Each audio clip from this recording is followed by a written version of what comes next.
Hi everyone, welcome to my channel. Today I want to talk about trust fund because I've noticed so many people have this weird fantasy around trust fund, baby. Like it's the dream. Oh my god, they don't have to work. They're just rich. It must be so nice. And look, I get it. From the outside, it looks like the cheat code to life. But I want to pull back the curtain and talk about the actual dark truth about trust fund. Because I used to be a trust fund baby for a few years in my 20s, and then I got moved out of being beneficiary. I'll get into that. So truth number one, a trust fund is not a gift.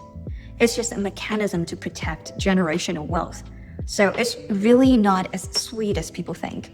Let me tell you about my story. A bit background of myself. I was born and raised in an entrepreneurial family in China. We have a business in manufacturing industrial products. But I moved to Japan alone at 18 and I graduated from Kyoto University. It's one of the top elite universities in Japan. I didn't join the family business after my graduation because I wanted to explore my own path. I went and worked at large corporates for a few years instead.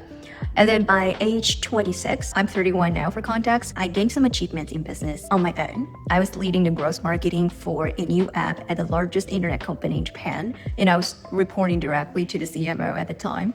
So my dad looked at that and was like, okay, Jenny is independent now. She's proven her ability. She's got the ink-taking business. So he told me that I'm one of the beneficiaries of the trust fund he set up. It's not like massive amount, but it was pretty substantial for someone at my age at the time. There was a little conditions attached. And then I made a huge mistake with that money. So the first thing I did was that I bought a company, which just didn't even found it by myself.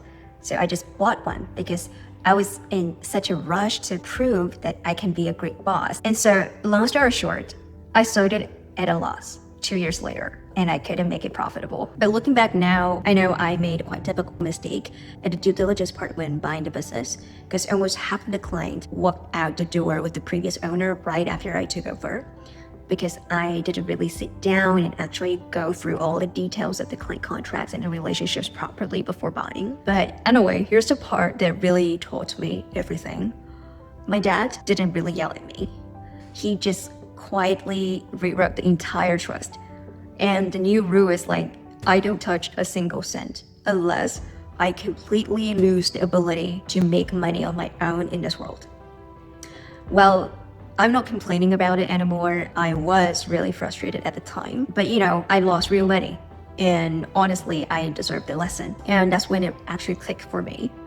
If you are a beneficiary of a trust, you don't own the money. You're just applying under someone else's rules for access to the money that has your name next to it, but isn't actually yours.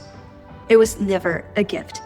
It's just a contract with conditions that you didn't write it. And truth number two, a trust fund is not designed to make you rich. It's designed to protect their wealth, whoever actually built the money in the first place. The trust fund baby doesn't write the rules of the trust.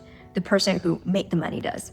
And those rules can keep running for decades after the person is gone. Like my dad can still control decision about the money long after he's not around anymore, just through a document he wrote. That's not generosity, that's governance. Honestly, I get it now. I actually respect it.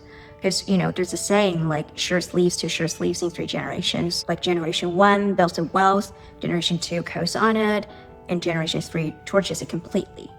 That's not some rare tragic outcome. That's the default without structure in place.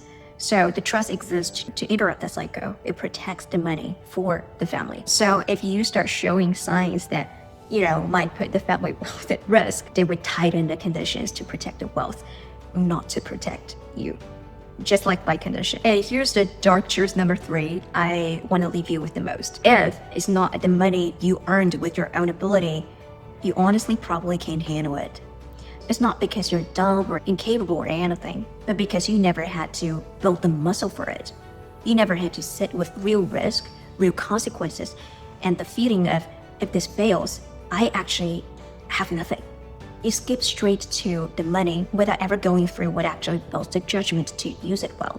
And that's exactly what happened to me at 26. I had access to capital before I had the judgment to match it. And that gap is what cost me. Here's what I actually did after that. I stopped waiting around for permission from a legal document.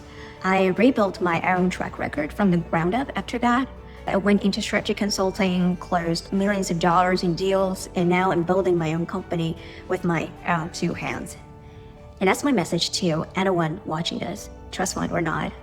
Stop romanticizing money you never built the judgment for. A trust fund protects the wealth someone else made. It does not make you the person who knows how to make it. So if you want to be rich, go build your own thing, make your own mistake, and make your own money. Because that skill, nobody can rewrite that in document. And that's what actually yours.